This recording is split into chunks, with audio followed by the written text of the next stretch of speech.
Olá, eu quero falar com você hoje que está aí ansioso para chegar 2026. Faltam 6 dias para um novo tempo. E às vezes a gente vai para esse novo tempo levando algumas dores do tempo passado. E isso não pode acontecer conosco. Nós temos que entender que Deus diz: Eis que faço nova todas as coisas. Esse novo tempo que vem pela frente é um tempo de honra, é um tempo que onde você foi humilhado, onde você foi ultrajado, caluniado, exposto em público, vai se transformar no tempo da sua colheita. A gente sabe, né? Tudo que o homem semear, certamente ele colherá. E a Bíblia, ela é muito clara sobre isso. A própria vida, né? Se a gente não quiser trazer um elemento sagrado, se a gente não quiser trazer um livro sagrado, a gente pode pegar os próprios exemplos do nosso dia a dia. A gente nem precisa lembrar de nenhuma figura ilustre da Bíblia. A gente sabe que as pessoas e nós mesmos colhemos exatamente o que plantamos. É por isso que às vezes a gente olha assim na rua, vê um amigo, um vizinho, um colega de trabalho, até um familiar passando por determinadas situações e a gente fala assim: nossa, por que Fulano está passando por isso? Fulano é uma pessoa tão boa, tão generosa. Certamente aquela pessoa está colhendo algumas sementinhas que plantou há décadas atrás. Sabe? Sabe quando a gente é injustiçado, caluniado? Sabe quando alguém tem coragem de ir a uma delegacia de polícia e registrar boletim de ocorrência com um falso testemunho contra você? Aquilo ali na hora parece que a pessoa, né, ela é forte, ela é poderosa, ela tá te difamando e de fato ela tá mesmo. Ela vai te prejudicar. Você vai ficar com a sua moral, né, assim, difamada, literalmente. Pessoas vão se afastar de você. Muito provavelmente até os seus negócios vão sofrer por causa dessa falsa calúnia registrada numa delegacia. Talvez essa pessoa te leve até diante de um juiz. Ela possa lhe processar por calúnias.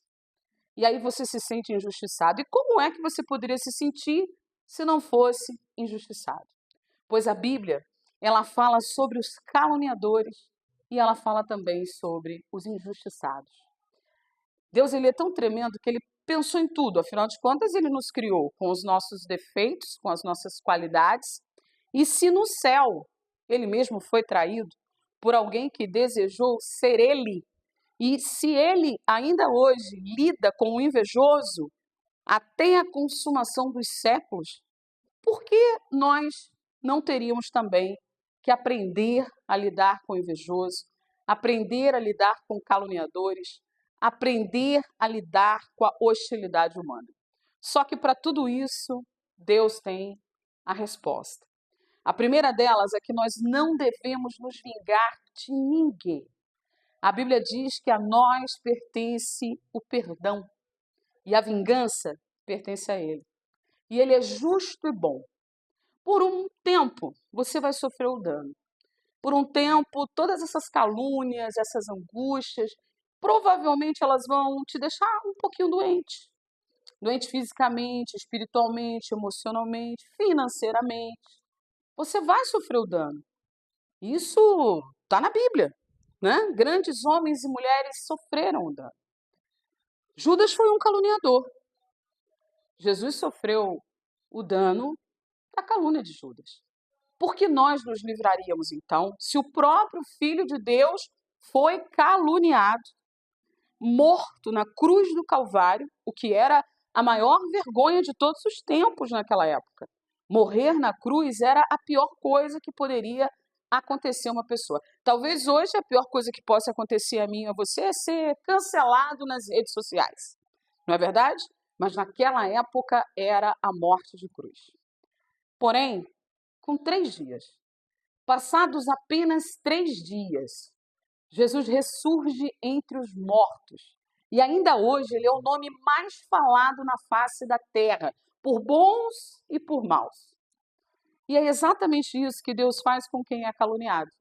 O tempo de Deus para quem é caluniado, ele é um tempo mais rápido. Você sofre aquele dano, mas Deus é justiça. E a balança do Senhor é poderosa. Ele não tira inocente, ele não tira culpado por inocente, mas ele também não permite que o inocente seja injustiçado por toda a vida.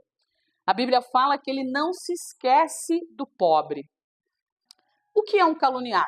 É um pobre coitado. É uma pessoa que tem, às vezes, ali até os seus amigos se afastando dele por causa de uma calúnia. Os seus clientes deixando de comprar com ele por causa de uma calúnia. Eu comparo o caluniador a uma casa que fica sem reforma. O tempo vai passando, tem problema na hidráulica, tem problema na elétrica, até que um dia a casa não tem mais jeito. Ela precisa ser derrubada para construir de novo. E eu comparo o caluniado a essa mesma casa. Mas não é uma casa que sofre um dano por causa de 2, 3 décadas sem reforma. É uma casa que sofre um dano por causa de um temporal, de um vendaval, de um furacão. De repente a casa cai. E você fica ali procurando como recomeçar com os cacos. Só que Deus, ele é poderoso. E a esse que foi caluniado, a esse que sofreu o temporal, o próprio Deus, com a sua própria mão, se levanta e reconstrói a casa. E aí a gente para e pensa, nossa, era essa pessoa?